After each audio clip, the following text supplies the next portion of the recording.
या देवी सर्वभूतेषु माँ कुष्मांडा रूपेण संस्थिता नमस्तस्यै नमस्तस्यै नमस्तस्यै नमो नमः। ओम दुम दुर्गाय नमः। जय माता दी दोस्तों, आपके अपने चैनल धर्म साधना में आपका बहुत बहुत स्वागत है। माँ भगवती दुर्गा की कृपा आप और आपके पूरे परिवार पर सदा सर्वदा बनी रहे।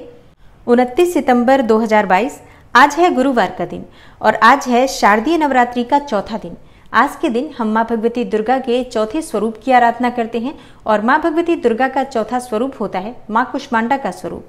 और नवरात्रि के चौथे दिन माँ भगवती दुर्गा के चौथे स्वरूप माँ कुष्मांडा की पूजा आराधना करने से रोग से मुक्ति मिलती है, शोक से मुक्ति मिलती है और साधक को सभी प्रकार की समस्याओं से लड़ने की शक्ति प्राप्त होती है। शास्त्रों के अनुसार माँ कुष्मांडा सौर मंडल की अधिष्ठात्री देवी मानी जाती हैं, तो इनकी पूजा करने से जन्म कुंडली में सूर्य अच्छी अवस्था में हो जाते हैं, नाम और यश की प्राप्ति होती है, बल की प्राप्ति होती है और तेज की प्राप्ति होती है। और शास्त्रों के अनुसार माँ कुष्मांडा की आराधना करने से समस्त प्रकार की कामनाएं पूर्ण होती हैं। इसलिए नवरात्रि के चौथे दिन माँ भगवती दुर्गा के चौथे स्वरूप माँ कुष्मांडा की पूजा अत्यंत आवश्यक है और बहुत महत्वपूर्ण है।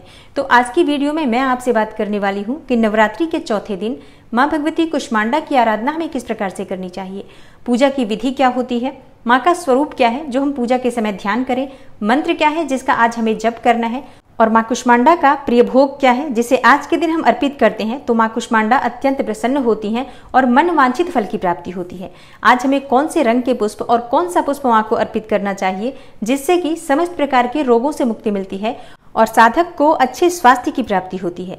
आज के दिन हमें किस रंग के वस्त्र धारण करके माँ की आराधना करनी चाहिए और शारदीय नवरात्रि के चौथे दिन कौन सा उपाय करें जिससे कि मन की समस्त कामनाएं पूर्ण हो। जिस भी कामना से आप माँ भगवती की आराधना कर रहे हैं या व्रत धारण कर रहे हैं वो आपकी मनोकामना पूर्ण हो, इसके लिए आज विशेष क्या करना चाहिए, ये संपूर्ण जानकारी आपको आज की वीडियो में मैं शेयर करने वाली हूँ। तो वीडियो को पूरा जरूर देखिए और अगर आपको आज की वीडियो अच्छी लगे तो इसे लाइक भी जरूर कीजिए। दोस्तों, आपके लाइक्स, आपके कमेंट्स मेरे लिए बहुत महत्वपूर्ण है क्योंकि ये एकमात्र जरिया है जिनसे मुझे पता चलता है कि आपको ये वीडियो अच्छी लगती है और आपके लिए ये वीडियो उपयोगी है। तो अगर वीडियो अच्छी लगती है तो लाइक तो जरूर ही किया करें।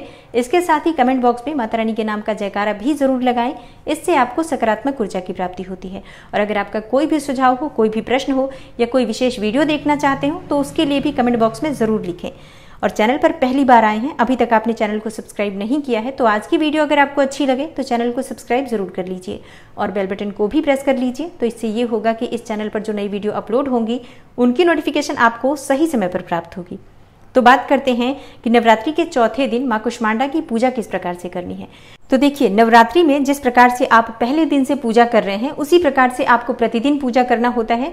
तो जैसे कि आपको प्रातःकाल जल्दी उठना है, स्नान इत्यादि कर लीजिए, साफ स्वच्छ वस्त्र धारण कर लीजिए।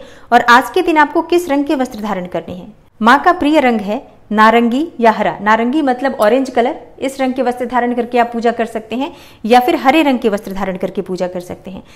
और हाँ, कई भक्तों का प्रश्न होता है कि क्या जरूरी है कि हम प्रतिदिन अलग अलग रंगों के वस्त्र धारण करें या दिन के अनुसार वस्त्र धारण करें। तो देखिए, ये पूरी तरह से आपकी इच्छा पर निर्भर करता है।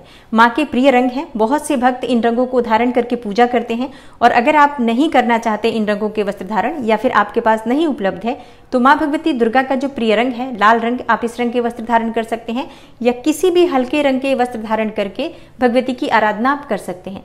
ध्यान सिर्फ इतना रखना है कि नवरात्रि में आप काले और गहरे नीले रंग के वस्त्र धारण ना करें, बाकी आप जिस भी रंग के वस्त्र धारण करते हैं कोई समस्या नहीं है। तो स्नान इत्यादि से निवृत्त होकर साफ स्वच्छ वस्त्र धारण करके भगवान सूर्यदेव को सबसे पहले जल अर्पित कीजिए। उसके बाद अपने घर के मंदिर में आ जाइए जहां पर आपने माँ भगवती दुर्गा की चौकी स्थापित की है और इसके बाद पूरे भक्ति भाव से सभी देवी देवता जो आपके घर में विराजित हैं, आपकी चौकी पर विराजित हैं, उन सबको सच्चे मन से प्रणाम कीजिए। उसके बाद एक शुद्ध आसन डालकर चौकी के सामने बैठ जाइए और आसन पर बैठने के बाद शुद्धिकरण बहुत आवश्यक है, तो थोड़ा सा जल लेकर अपने ऊपर छिड़क लीजिए। अपने आसपास और आसन के ऊपर भी जल अवश्य छिड़कना चाहिए और जिस आसन पर आप बैठे हैं उसके नीचे थोड़ा सा जल डालकर, मतलब अपने सामने थोड़ा सा जल डालकर अपनी उंगलियों से उसे स्पर्श करके अपने मस्तक पर लगा लीजिए। 2 बार अपने मस्तक पर लगाइए। अब आपकी पूजा प्रारंभ हो जाती है क्योंकि अब आप आसन से उठ नहीं सकते हैं जब तक आपकी पूजा पूर्ण नहीं हो जाती है। तो अपने सामने शुद्ध घी का एक दीपक प्रज्वलित कीजिए। उसके बाद आप कलश देवता का पूजन कीजिए, गणेश जी का पूजन कीजिए, भगवती जगदम्बा जो आपके घर में विराजित है उनका भी विधि विधान से पूजन कीजिए। तो सबसे पहले माँ कुष्मांडा का आपको ध्यान करना है। ध्यान के लिए अपने दाहिने हाथ में थोड़ा सा जल ले लीजिए, पुष्प ले लीजिए। 1 रुपए का सिक्का चाहे तो रख सकते हैं, नहीं तो कोई बात नहीं, थोड़ा सा अक्षत भी रख लीजिए और माँ कुष्मांडा का अपने मन में ध्यान कीजिए और उनका आवाहन कीजिए। माँ का स्वरूप क्या है जिसका आपको ध्यान करना है? तो देखिए, माँ कुष्मांडा को अष्टभुजा देवी कहा जाता है क्योंकि इनकी 8 भुजाएं हैं। इनके हाथों में धनुष, बाण, चक्र, गदा, अमृत कलश, कमल और कमंडल सुशोभित है। कहा जाता है कि संसार की रचना से पहले जब चारों ओर घना अंधेरा छाया था, तब देवी के इस रूप से ब्रह्मांड का सृजन हुआ था।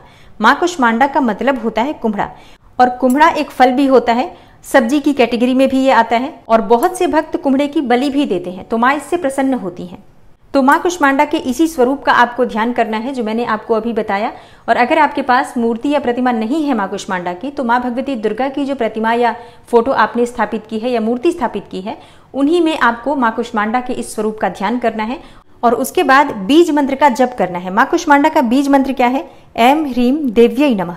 और दूसरा मंत्र है ओम कुष्मांडा देव्यै नमः। और एक और मंत्र है जो मैंने वीडियो शुरू होने में बोला है, या देवी सर्वभूतेषु माँ कुष्मांडा रूपेण संस्थिता नमस्तस्यै नमस्तस्यै नमस्तस्यै नमो नमः।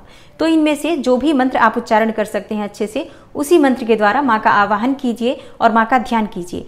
और उसके बाद जो आपने अक्षत, जल और पुष्प ले रखा है वो माँ के चरणों में अर्पित कर दीजिए।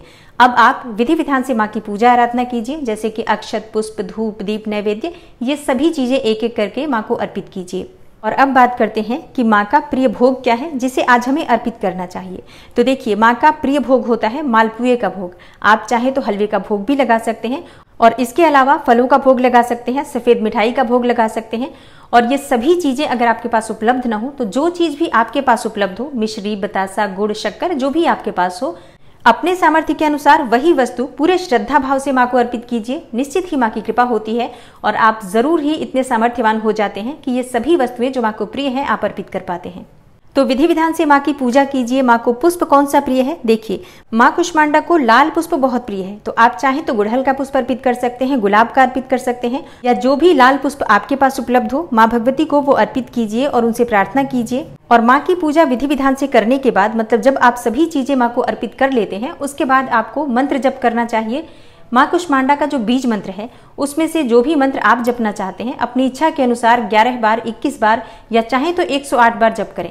उसके बाद आज की जो आपकी पूजा है, जैसे कि प्रतिदिन अगर आप सप्तशती का पाठ करते हैं या कोई मंत्र जप इत्यादि कर रहे हैं, तो वो सभी पूजा आप कर सकते हैं। लेकिन प्रतिदिन की पूजा में इस चीज का ध्यान रखना चाहिए कि जो उस दिन की अधिष्ठात्री देवी है, जो स्वरूप है माँ का, उनका ध्यान करके उनके बीज मंत्र का कम से कम 21 बार या 11 बार जप कर लेना चाहिए। और उसके बाद अपनी बाकी की पूजा करनी चाहिए। और जब आपकी पूजा पूर्ण हो जाती है तो माँ की कपूर और लौंग से आरती करनी चाहिए। और इसके बाद माँ से अपने मन की कामना कहनी चाहिए। जो भी आपकी मनोकामना है, जिसके लिए भी आप पूजा आराधना कर रहे हैं, माँ भगवती से प्रार्थना कीजिए कि आपकी वो मनोकामना पूर्ण हो। पूरे भक्ति भाव से और पूरे समर्पण के साथ मैं पूजा आराधना कर रहा हूँ या कर रही हूँ। हे माँ, मेरी पूजा स्वीकार कीजिए और मेरी मनोकामना को पूर्ण कीजिए। इस प्रकार से प्रार्थना करने के बाद जो भी जाने अनजाने हमसे गलतियां हो जाती हैं, उसके लिए क्षमा प्रार्थना कर लीजिए। और क्षमा प्रार्थना करने के बाद आपकी पूजा पूर्ण हो जाती है, तो उसके बाद थोड़ा सा जल लेकर आसन पर छिड़क लीजिए। मतलब आसन पर जहां पर आपने जल डाला था पहले, वहीं पर आपको थोड़ा सा जल डालना है। अपनी दोनों उंगलियों से उठाकर उस जल को अपने मस्तक पर लगाना है। 2 बार तिलक कर लीजिए अपने माथे पर।